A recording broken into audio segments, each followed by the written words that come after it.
Good morning. How are you all? Welcome to Soaring Solo with Stacy. This is a community of single mothers who are rising above society's expectations and setting an example for our kids. So I am so glad to have you with me. I hope you will enjoy this and learn something from this. And, today we're going to talk a lot about learning from my mistakes. Actually, every week we talk about learning from my mistakes. But if you know someone who could benefit from this, tag them in the video, share it, please. I would really appreciate it. I'm just here to help how I can, and hopefully that's what I do. We're going to talk today about identifying and avoiding unhealthy relationships. I told you last week we were going to talk about what a healthy relationship looked like, and I got to thinking about it, and I'm like, healthy relationships in my mind, because I don't know that I've ever had a truly healthy romantic relationship, just being real. So it seems a little unrealistic. And so I thought maybe it would be more beneficial if we talked about the unhealthy things that we tend to skate past, not look at, avoid, whatever. So I'm taking a little different route than I had originally intended. So hopefully maybe you can identify with some of this, and maybe it will help you just become more aware of those unhealthy things that are popping up in your relationships. I want to start though by talking about the fact that when I say relationship, I'm not just talking about romantic relationships. So as single moms, some of us are out there dating. We talked about some of us taking some time off. Maybe you're not, that's okay. This can still work for you because it's not just about romance. It's not just about boyfriend, girlfriend things, husband, wife things. It's not about that. Relationships are so much more than that. So I want you to think about your relationships with your friends, your friendships, those are relationships, your coworkers, your family, right? And I really feel like if you can start to identify the unhealthy things in those relationships, it's going to make it a little bit easier when you do start to date and you do get in those romantic relationships to identify those. Because let's face it, we get all googly-eyed and we turn into giddy schoolgirls when we see cute boys. I don't care. I'm almost 50 years old. I still get like that. And the bottom line is so we tend to overlook the unhealthy things because we are just so excited to be in some sort of relationship that we've always dreamed of or what we think of. So when we can conquer those things with our family, our friends, and our coworkers first, it might make it a little easier when we get to that romantic relationship. All right. And here's the thing, you can't get rid of your family and you probably can't get rid of your coworkers. So you have to learn to deal with the unhealthy. Oh, how about that? All right. So here's the thing. Let's start with the first thing that I think we need to make sure we are paying attention to. And that is red flags. Y'all, red flags, they're there for a reason. And I don't know about you, but I tend to overlook red flags. We have to quit ignoring the red flags. Learn from my mistakes, okay? Let me just tell you little stories that how I've completely overlooked red flags and how I'm starting to maybe not overlook them. Poor guy, I use my kid's dad a lot in examples, but that was probably one of the most unhealthy relationships I ever had. So he gets thrown under the bus a little bit. Sorry. It is what it is. But when I first started dating, I use that word loosely, my son's dad, he was married. Now, he told me that they were having problems and they were getting divorced. I don't think his now ex-wife knew that. Okay? That was a huge red flag. So when immediately I should have said, oh, you're not divorced yet. You're having problems. Maybe you come back to me when the divorce is final. Maybe you come back to me when you've at least filed. Right? But I didn't.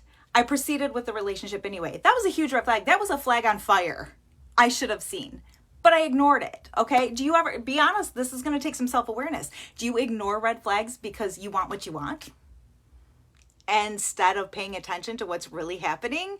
Yeah. Stop it. There's a reason. So I have grown a little. I went out with a guy not terribly long ago who told me the same thing. First date, he's like, I'm getting divorced. And I was like, I didn't say anything, but immediately I went, oh yeah, I've heard this line before. But you know what I did? I did go check it out. I know somebody who knows somebody, and I said, so is this the case? Is he telling me the truth, or am I getting fed a line of crap again? And she confirmed that he was getting divorced. Okay, so again, maybe you wait till the divorce is final. That's probably the wiser thing. I'm getting there. We're moving forward, right? So think about those things. Don't let those red flags just slide by, okay? Here's another red flag that I ignored when I started dating my son's dad. As soon as I told people, as soon as I mentioned his name and said that's who I was dating, everyone, and I am not joking, everyone from my friends to my parents' friends to anyone who knew him at all or knew of him, everyone said, ugh, be careful.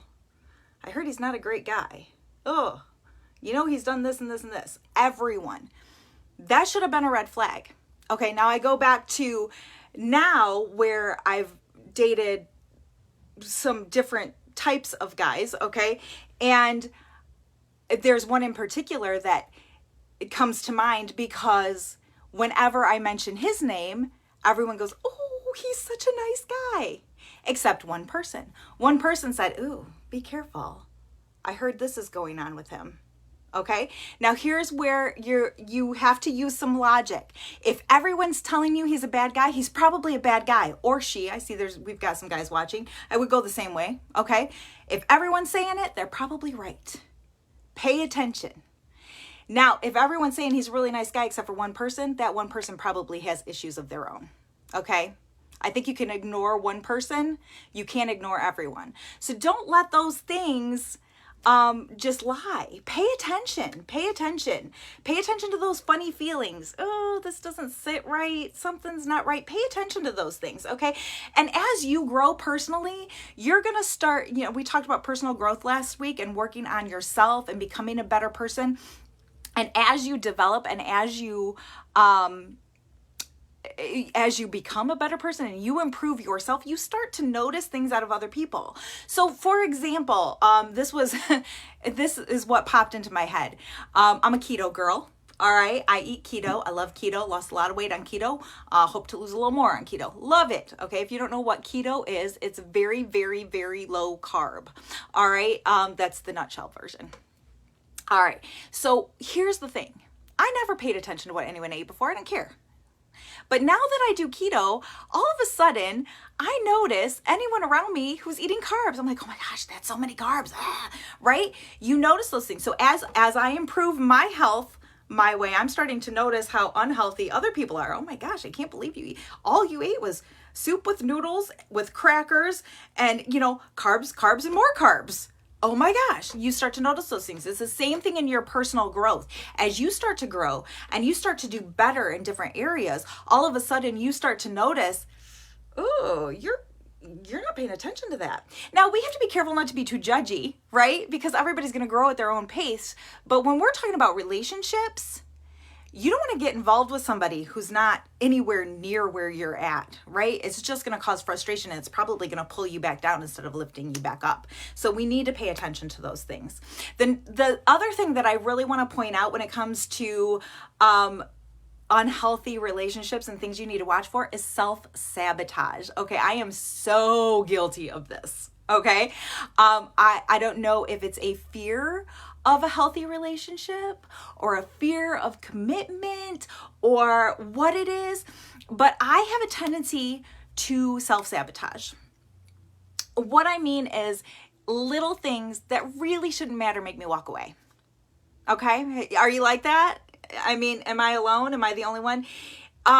You have to decide, I think, before you get into a relationship, what is a deal breaker and what you are willing to compromise on. The example that came to mind, I shouldn't say the only example, but the example that came to mind for me is, I am a Christ follower. When I look into my future and I'm looking for a future spouse, because I intentionally date, I'm not dating you just to have fun. Okay. That's not where I'm at in my life. Okay. So that would be one of them. If you're just wanting to play and have fun, you're probably not for me, right? Okay. That would be a deal breaker. But as a Christ follower, I want a future husband who is going to be a godly man who leads my family. And if you are not a godly man, that's a deal breaker. Now, that doesn't mean you have to go to the same church as me. You have to believe exactly the same way as me. I think there is some room for compromise there.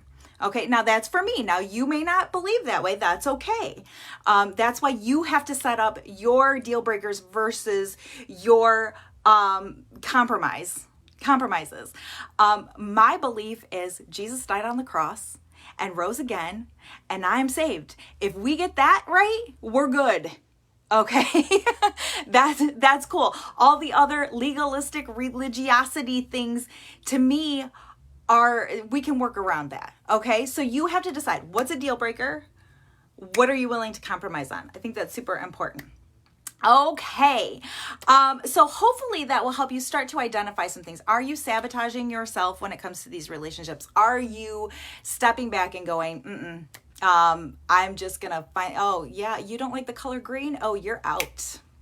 You're not a Michigan State fan? You're out. Which, I mean, that could be a deal breaker. Just saying.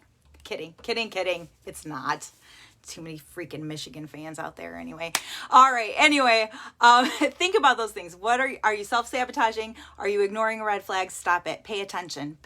Be realistic. You're worth more than that, right? So pay attention.